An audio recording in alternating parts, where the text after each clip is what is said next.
Greetings, friends. My name's Andrew, and with me is Bevan Ramsden.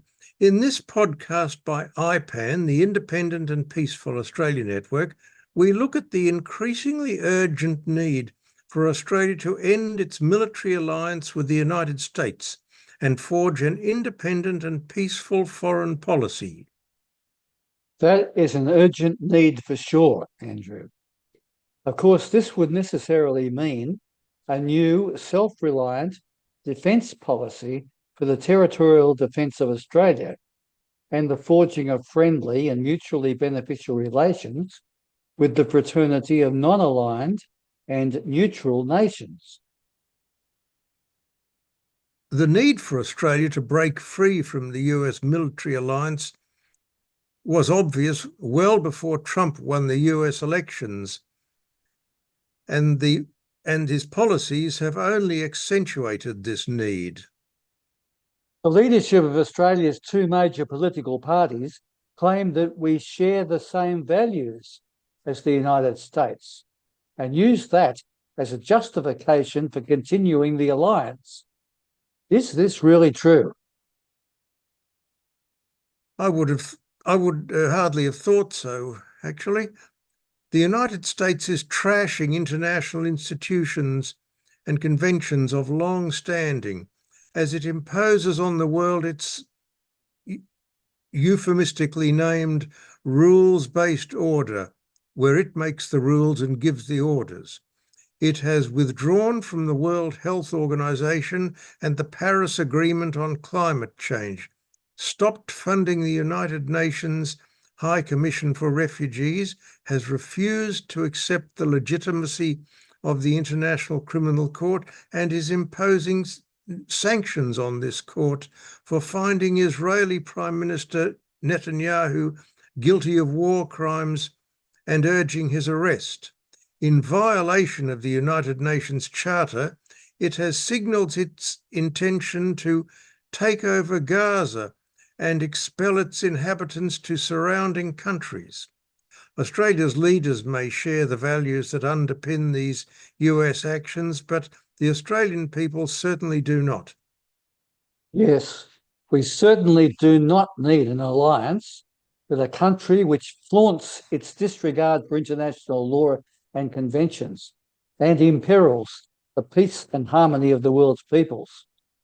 Andrew, many commentators have drawn attention to the fact that US domination affects the political, military, economic, and cultural life of Australia. Yes, one of these is Michelle Fay, an independent journalist who wrote in Arena Quarterly of September 2024 that, and I quote, "Australia's independence has been dangerously compromised by Labor and coalition governments which have signed up to deep-rooted military agreements with the United States of America." She continued that, in August, after this year's formal annual talks with the United States, Defence Minister Miles announced that the meeting had built on the last two in seeing a deepening of American force posture in Australia. Miles added that American force posture now in Australia involves every domain: land, sea, air, cyber, and space. Michelle Fay also drew attention to the US-Australia Force Posture Agreement, short, we say FPA for short, saying, and I quote, "The FPA is the overarching determinant of our military relationship with the United States. It enables a significant increase in the militarization of Australia in order to support America's ability to wage war against China. It," that's the FPA, says, "United States forces and United States contractors shall have unimpeded access to and use of agreed facilities and areas for activities undertaken in connection with this agreement." She explains that the Force Posture Agreement also allows the following: 1.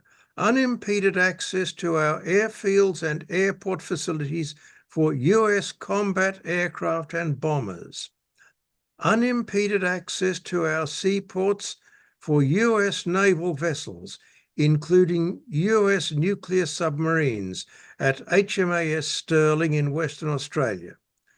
3, the construction of a US Air Force Mission Planning, Intelligence and Operations Centre in Darwin as part of $630 million in American spending across the top end over the next 2 years. 4, the establishment under US military control of several storage facilities for aircraft fuel, spare parts and munitions, including 11 giant jet fuel storage tanks near Darwin's main port at a cost to the US of $270 million, which will allow the United States to run large-scale exercises and operations from Northern Australia, demonstrating how strategically important the top end has become for Washington. And number 5, the embedding of United States military intelligence analysts within Canberra's Defence Intelligence Organisation, which will be renamed the Combined Intelligence Centre Australia, a move Miles describes as a significant step towards seamless intelligence ties. Another community commentator or leader, Marcus Strong, who is the national convener of Labour Against War, or Law, stated in an address to the King's Cross branch of the ALP on the 15th of January this year that, and I quote, AUKUS is designed to put Australia at the forefront of the US military planning against China. The US is very happy putting other people's children in the firing line to defend its empire. AUKUS is not about an independent defence policy for the Australian people. It's about locking Australia into US war plans with China. End of quote. And further to this, John Lander, a former Deputy Australian Ambassador to China, put it this way at IPAN's National Conference in Perth last October. He said, "The United States is not preparing to go to war against China. It is preparing Australia as a proxy to go to war against China." Paul Keating, the former Australian Prime Minister, has long been outspoken on this issue. In an ABC 7:30 report, Sarah Ferguson asked him, and I quote, "What's wrong with cooperating with an ally deemed indispensable to Australia's security?" Keating replied, "What's wrong is that we completely lose our strategic autonomy. The right of Australia, Australian governments and the Australian people to determine where and how they respond in the world is taken away if we let the United States and that military displace our military and our foreign policy prerogatives. You don't need the United States to defend Australia," he said. "Australia is quite capable of defending itself." Yes, and Paul Keating went on to say, "What I'm concerned about is us. You see, we're going to get AUKUS, but not the submarines. What we're going to get is what Kurt Campbell, the Deputy Secretary of State, has said. We're going to tie these guys up for 40 years. What AUKUS is about," Mr. Keating continued, "is the American mind is turning the suckers in Australia, locking us up for 40 years with American bases all around. So AUKUS is really about, in American terms, the military control of Australia. I mean, what's happened? I say this, Mr. Keating said. The Albanese government, with their policy, is likely to turn Australia into the 51st state of the United States." We should take note that recent opinion polls would seem to show that there is a considerable gulf between the Australian people and our political leadership regarding subservience to US foreign policy and its war plans. In two national polls in 2023 by the Lowy Institute and Essential Research, it found that a majority of Australians favour keeping out of a US war against China and staying neutral. IPAN has been campaigning for Australia to adopt an independent and peaceful foreign policy and close United States military bases in Australia since 2011, when US President Obama and Australian Prime Minister Gillard announced that US Marines would be stationed in Darwin each year and train with the Australian Defence Forces. Opposition to this policy has taken root in the community, and now the third major political party, the Greens, have called for the cancellation of AUKUS and the adoption of an independent and peaceful foreign policy. Yes, Andrew, this is an important development in Australian politics. Speaking to this policy, Greens spokesperson, Foreign Affairs, Peace and Nuclear Disarmament, that is Senator Jordan Steele-John, stated, and I quote, "The Australian community are calling out for immediate cost of living relief. Meanwhile, this Labor government seems intent on nuclear submarines." He continued by stating that withdrawing from the AUKUS political pact would save $73 billion over the next 10 years.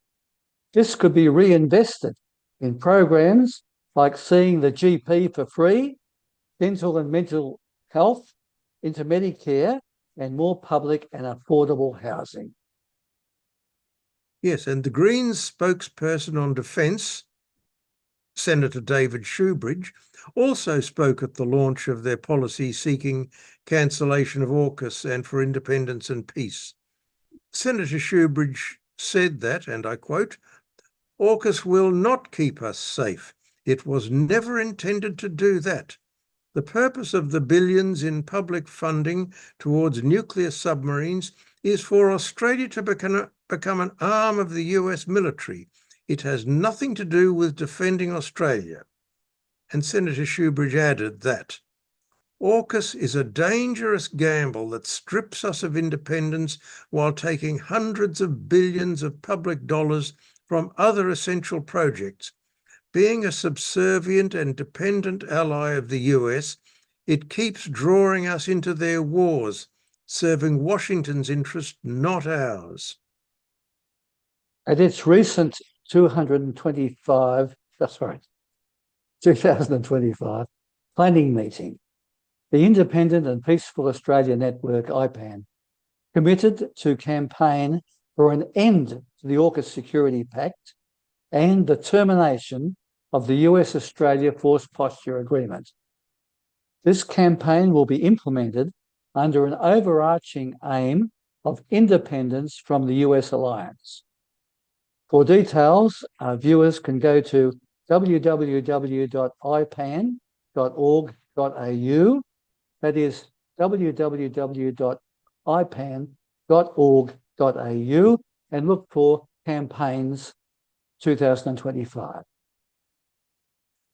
In announcing this campaign, IPAN stated that, and I quote, "We embrace as an overall policy campaigning for an end to the US-Australia military alliance and an end to the grip which the United States has on Australia militarily, politically, economically, and culturally.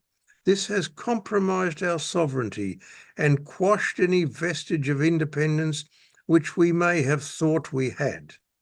Without the ability to implement a foreign policy independently of the US, Australia will be unable to avoid involvement in US wars and pursue peace in our region." And that brings us to the end of this IPAN podcast, although there's much more to be said about this issue, and we'll be returning to it soon. Good day, and thanks for watching.